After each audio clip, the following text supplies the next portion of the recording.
Jag heter Lea. Jag är sjuksköterska. Varje dag tar jag hand om en äldre man som heter Thomas. Hans fru kommer och hälsar på honom med blommor. Hon ler mot honom. Hon håller hans hand. Hon kallar honom för sin älskling. Men jag vet vart hon går när hon lämnar huset. Jag känner till hennes hemlighet, och den hemligheten känns tung i mitt hjärta. Jag har varit sjuksköterska i 10 år. Jag älskar mitt arbete eftersom jag tycker om att hjälpa människor att känna sig trygga. Men ibland handlar mitt jobb inte bara om medicin. Ibland finns den djupaste smärtan inte i kroppen. Ibland finns den i hjärtat. Thomas är 70 år gammal. Han bor i ett stort vackert hus med en grön trädgård, höga träd och tysta rum. Huset ser perfekt ut från utsidan, men inuti känns det ensamt. Thomas fick en stroke förra året. Sedan dess har hans kropp blivit svag. Hans ben fungerar inte bra. Ena handen är också svag. Han behöver hjälp med nästan allting. Jag hjälper honom att stiga upp ur sängen. Jag hjälper honom att tvätta sig. Jag hjälper honom att äta. Jag hjälper honom att sätta sig i sin stol. Thomas är rik. Han byggde upp ett stort företag när han var yngre. Han arbetade hårt hela sitt liv. Men nu kan alla hans pengar inte ge honom hälsan tillbaka. Och pengar kan inte köpa ärlig kärlek. Hans fru heter Linda. Hon är mycket yngre än han. Hon är 40 år gammal. Hon är vacker med långt svart hår, dyra kläder, guldsmycken och en stark parfym. När jag träffade henne första gången trodde jag att hon var en kärleksfull hustru. Ta väl hand om min man, sa hon till mig. Jag älskar honom väldigt mycket. Hon log så varmt att jag trodde på varje ord. Varje morgon kommer jag till Thomas hus klockan 8. Jag hälsar på kocken och städerskan, sedan går jag till Thomas rum. God morgon Thomas, säger jag. Han bad mig kalla honom Thomas eftersom herr Thomas får honom att känna sig gammal. God morgon Lea, säger han långsamt. Han talar långsamt på grund av stroken, men hans sinne är fortfarande klart. Han förstår allting. Jag öppnar gardinerna och släpper in solljuset i rummet. Jag tvättar hans ansikte med en varm tvättlapp. Jag hjälper honom att sätta sig upp. Jag rakar hans ansikte eftersom han tycker om att se välvårdad ut. Tack Lea, säger han alltid. Han är artig, även när livet är svårt. Vi äter frukost tillsammans. Han tycker om havregrynsgröt och te. Jag matar honom långsamt och vi pratar om små saker. Vädret, fåglarna och trädgården. Jag brukade springa i den där trädgården. sa han en gång till mig. Jag älskade att springa där.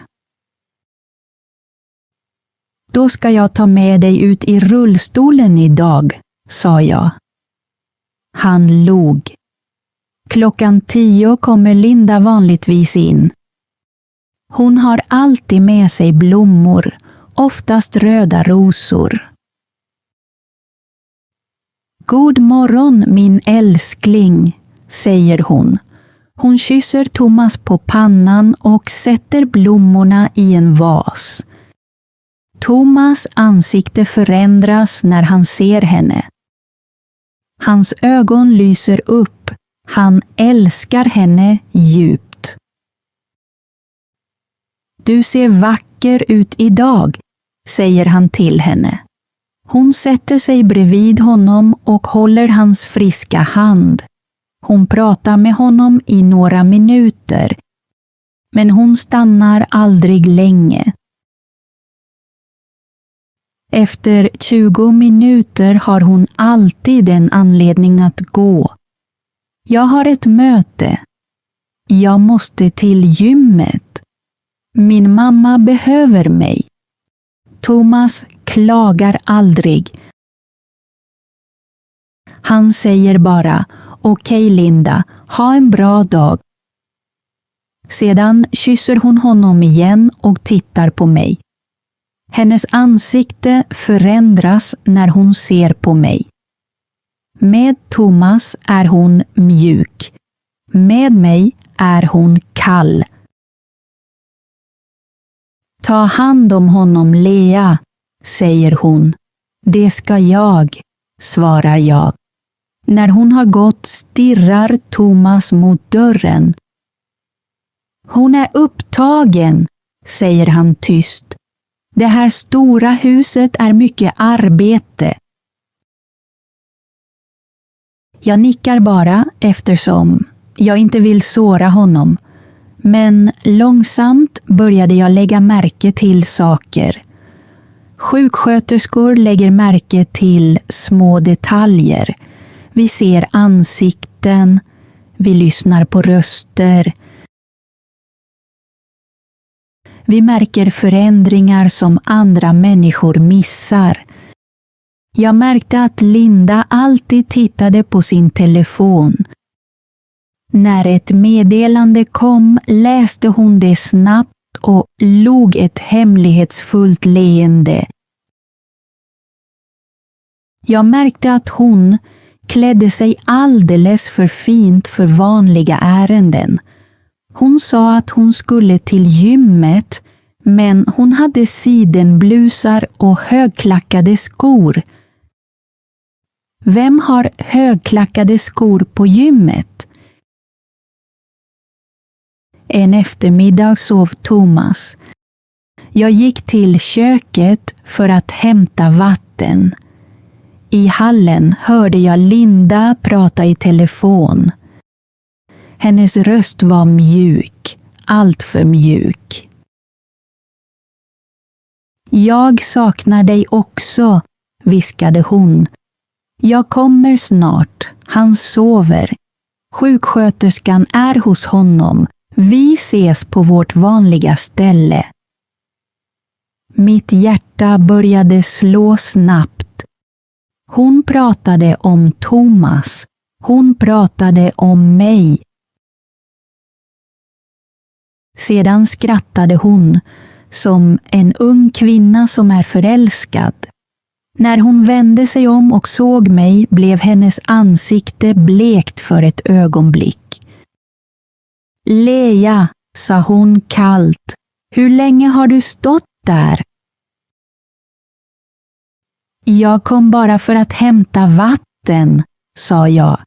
Jag hörde ingenting. Det var en lögn. Hon tittade noggrant på mig, tog sedan sin väska och gick. Jag gick tillbaka till Thomas rum. Han sov fortfarande lugnt. Han visste ingenting. Jag tittade på hans gamla händer som vilade på filten. De händerna hade arbetat i många år. De hade byggt ett helt liv. Nu behövde han omsorg, vänlighet och sanning. Men hans fru ljög för honom. Jag ville berätta för honom, men jag var rädd. Tänk om sanningen skulle skada hans hälsa. Tänk om han inte trodde på mig. Tänk om Linda avskedade mig och ingen tog hand om honom på rätt sätt. Så jag förblev tyst. Jag behöll hennes hemlighet. Dagarna gick, sedan gick veckorna och Lindas hemlighet blev allt tyngre att bära. Det kändes som om jag bar en sten i bröstet.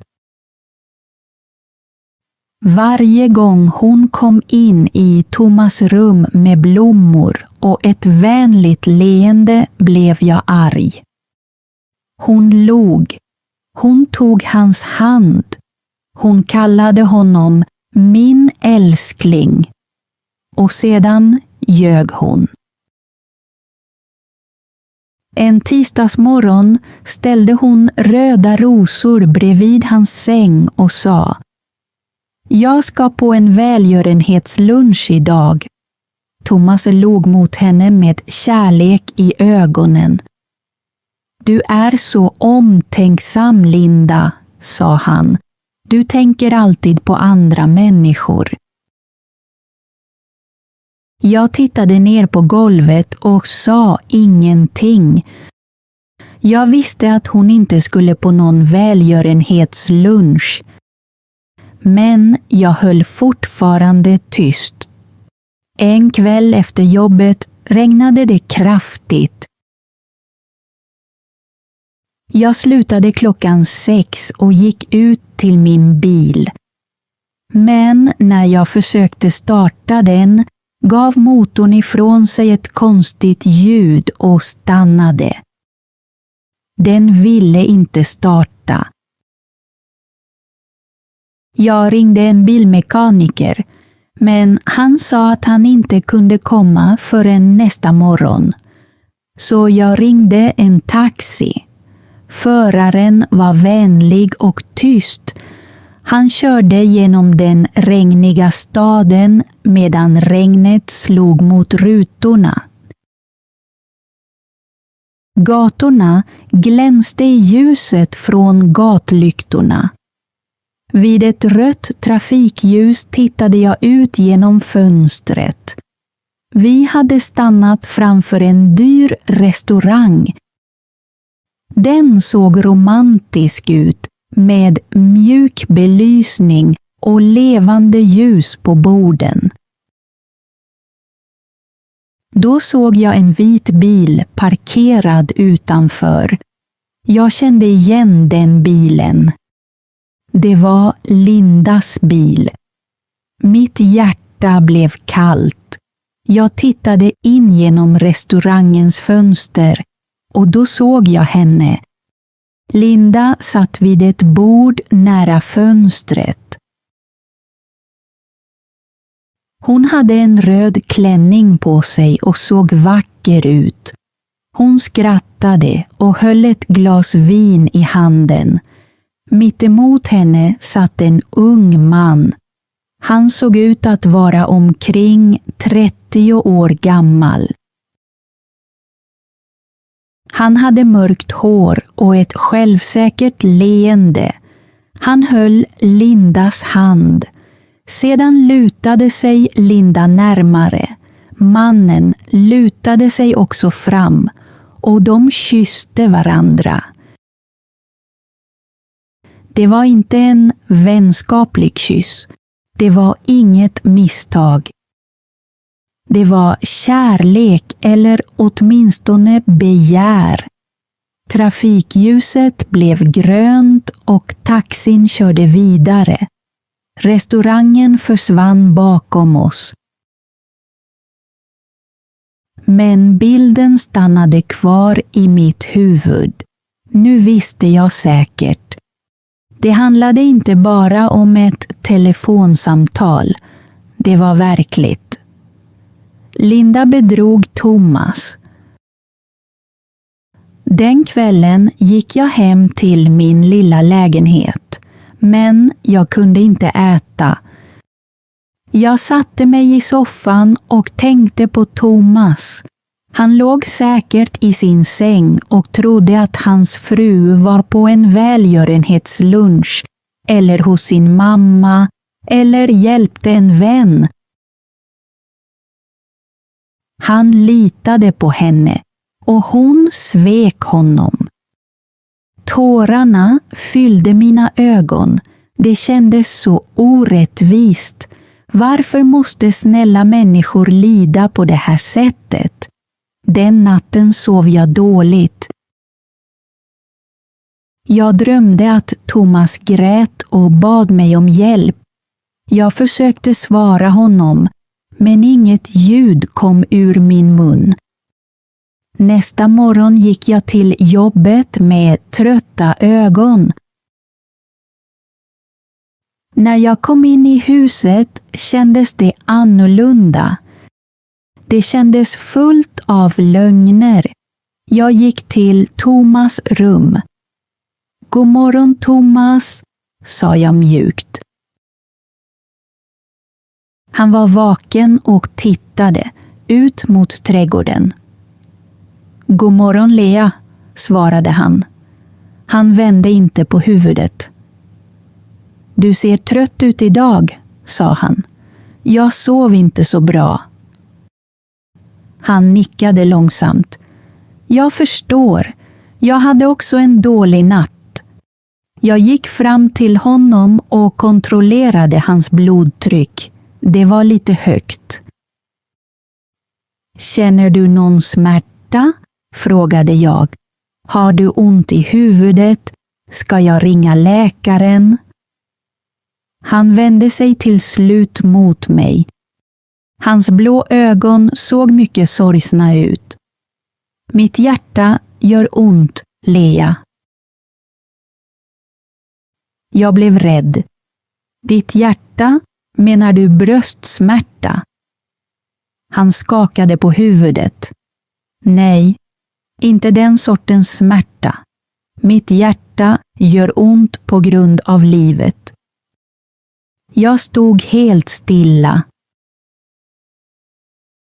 För ett ögonblick såg han äldre ut än 70. Sedan sa han, Lea, du är en ärlig människa, det ser jag. Tack, viskade jag. Mina händer darrade lite när jag flyttade glaset från hans bord. Får jag fråga dig en sak, sa han. Självklart. Han tittade ut mot trädgården igen. Tror du att Linda är lycklig? Frågan träffade mig hårt. Jag visste inte vad jag skulle säga. Jag tycker att hon ler mycket, svarade jag försiktigt. Thomas skrattade tyst. Ett sorgset skratt. Ja, hon ler när hon kommer med blommor. Hon ler när hon säger hej då. Sedan tittade han ner på sina svaga händer. Hon är fortfarande ung, Lea. Hon är full av energi. Jag är gammal. Jag är sjuk. Jag stannar i det här rummet medan livet fortsätter där ute. Det betyder inte att hon ska sluta älska dig, sa jag. Du är hennes man. Man, upprepade han tyst. Ja, men ibland räcker inte det ordet. Sedan såg han mig rakt i ögonen. Lea, vart går hon? Mitt hjärta höll nästan på att stanna. Han visste, eller kanske visste han inte allt. Men han kände att något var fel. Jag vet inte, sa jag snabbt. Hon säger att hon går till gymmet eller på möten eller till sin mamma. Thomas skakade på huvudet. Du vet något, sa han. Jag ser det i ditt ansikte. Du är inte bra på att ljuga, Lea. Det är därför jag litar på dig. Han sträckte sig efter min hand. Hans grepp var svagt. Men hans smärta var stark. Snälla, viskade han. Behandla mig inte som ett barn. Alla ser bara en sjuk gammal man och tror att jag inte förstår. Men jag förstår mer än de tror. Hans ögon blev tårfyllda. Jag känner avståndet, jag känner kylan. Jag känner sanningen även när ingen säger den högt. Han kramade min hand försiktigt. Berätta för mig, Lea. Vad vet du? Jag tittade på Thomas. Jag såg smärtan i hans ögon. Men jag såg också hans värdighet. Han var inte ett barn. Han var en vuxen man. Han hade byggt upp ett företag. Han hade klarat många svåra saker i livet. Han förtjänade sanningen. Jag tog ett djupt andetag. Thomas, sa jag tyst. Igår kväll såg jag Linda. Han rörde sig inte. Han bara tittade på mig. Jag såg henne inne i stan, fortsatte jag. Hon var på en restaurang. Hans röst blev mycket låg. Var hon ensam? Jag svalde hårt. Nej, sa jag. Hon var där med en man. Thomas slöt ögonen. Hans hand gled långsamt bort från min. Han lutade sig tillbaka mot kudden. Han skrek inte, han grät inte, han såg bara trött ut, väldigt trött. Jag förstår, viskade han. Rummet blev tyst. Jag kunde höra klockan på väggen. Tick, tick, tick. Jag är ledsen, sa jag. Jag är verkligen ledsen. Thomas öppnade ögonen. Var inte ledsen, Lea, sa han. Tack för att du behandlade mig som en man. Tack för att du berättade sanningen. Sedan tittade han ut genom fönstret.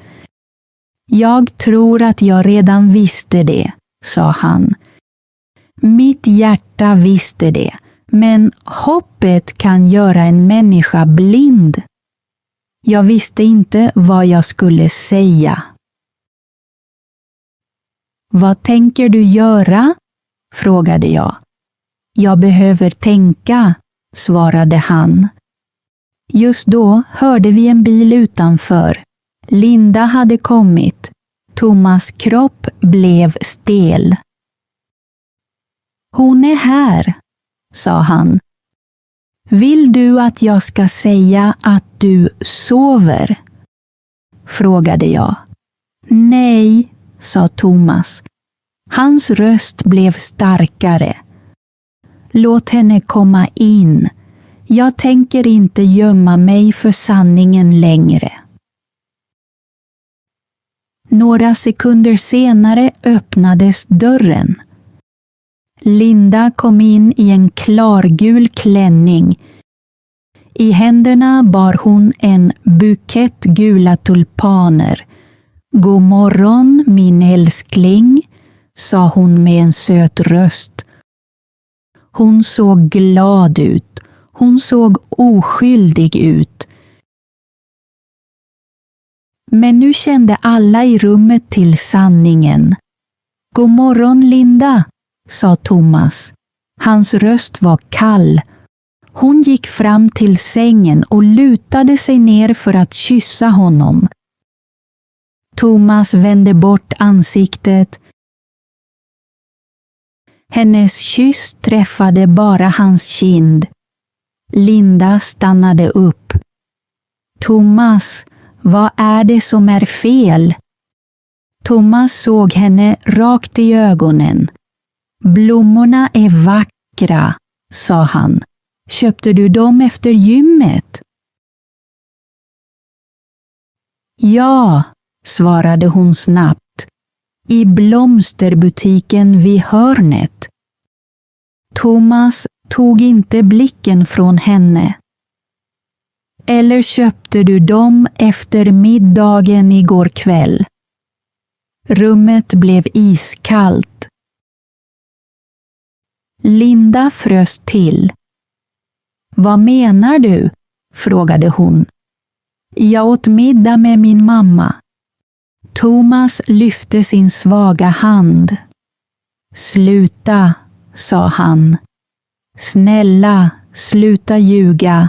Visa mig åtminstone så mycket respekt. Linda tittade på honom. Sedan tittade hon på mig. Hennes blick blev skarp. Vad har du berättat för honom? Väste hon. Din lilla spion. Prata inte så med Lea, ropade Thomas. Hans röst var högre än jag någonsin hade hört tidigare. Sedan började han hosta. Hans ansikte blev rött. Jag gav honom snabbt vatten och klappade honom försiktigt på ryggen. Thomas, andas lugnt, sa jag.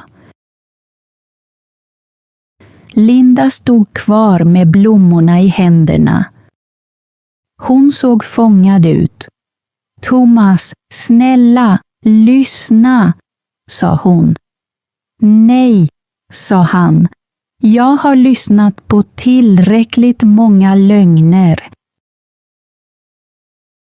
Han såg på henne med ett krossat hjärta.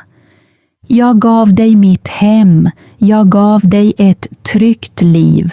Jag gav dig mitt hjärta. Och du gav mig hemligheter. Tårarna fyllde Lindas ögon. Jag var ensam, sa hon. Du är sjuk. Du ligger alltid i sängen. Jag behövde också ett liv. Thomas nickade långsamt. Jag vet att det här livet är svårt, sa han. Jag vet att det inte är lätt att vara gift med en sjuk man. Om du ville lämna mig kunde du ha sagt det. Jag skulle ha låtit dig gå. Men du valde inte ärlighet. Du valde svek. Linda sa ingenting. Du ville ha mina pengar, fortsatte Thomas. Men du ville inte vara min fru. Sanningen stod mellan dem. Linda tappade blommorna på golvet. Gå, sa Thomas. Thomas, gå ut ur mitt hus, upprepade han. Gå till honom. Gå till det liv du ville ha. Men kom aldrig tillbaka. En stund stod hon bara och stirrade på honom. Sedan vände hon sig om och gick. Vi hörde hennes klackar i hallen. Klick, klick, klick. Sedan stängdes ytterdörren. Sedan körde hennes bil iväg. Huset blev tyst igen. Thomas tittade på de gula tulpanerna på golvet. Lea, sa han. Ja? Kan du kasta de där blommorna? Jag plockade upp dem och slängde dem i soporna. När jag kom tillbaka rann en ensam tår nerför Thomas kind. Mår du bra? Frågade jag försiktigt. Nej, sa han. Mitt hjärta är krossat, men lögnen är över. Och det gör mig fri. Jag tog hans hand. Jag är här, sa jag. Du behöver inte gå igenom det här ensam. 6 månader har gått sedan den dagen. Livet i huset är annorlunda nu. Det är fortfarande tyst, men det är inte längre en sorglig tystnad. Det känns fridfullt. Thomas anlitade en advokat. Han och Linda är nu skilda. Hon fick en del pengar, men inte allt. Thomas kallar det priset för frihet. Vissa dagar känner han sig fortfarande ledsen. Ibland saknar han kvinnan han trodde att Linda var. Men sedan minns han sanningen, och sanningen hjälper honom att vara stark igen. Han sover bättre nu. Han äter bättre. Han ler oftare. Varje morgon kommer jag fortfarande till huset. Jag öppnar gardinerna och släpper in solljuset i hans rum. God morgon, Thomas, säger jag. God morgon, Lea, svarar han. Och nu känns hans leende äkta. Jag heter Lea. Det här var min berättelse. Det var inte lätt att berätta sanningen, men jag är glad att jag gjorde det. Ibland gör ärlighet ont i början. Men lögner gör ont mycket längre. Sanningen är som medicin. Den kan smaka bittert, men den kan hjälpa hjärtat att läka. Nu ska Thomas och jag gå ut i trädgården. Solen skiner, fåglarna sjunger. Och för första gången på länge ser blommorna där ute verkligen vackra ut. För de är äkta. Tack för att du tittade på hela berättelsen. Om du stannade kvar ända till slutet uppskattar jag det verkligen. Leas berättelse lär oss något viktigt. Lögner kan såra djupt, men sanningen kan ge frihet och frid. Ibland är det svårt att vara ärlig, men det är ändå det rätta valet. Nu har jag en liten övning till dig. Dagens svenska ord är ärlighet. Skriv en enkel svensk mening i kommentarerna med ordet ärlighet. Till exempel, ärlighet är viktigt i livet. Eller, ärlighet kan ge fred. Berätta också. Tycker du att det alltid är bättre att säga sanningen än att dölja en lögn? Ja eller nej? Om den här berättelsen hjälpte dig att öva på att lyssna på svenska, prenumerera gärna på Swedishy Tales för fler enkla svenska berättelser. Fortsätt lyssna, fortsätt öva, så ses vi i nästa berättelse.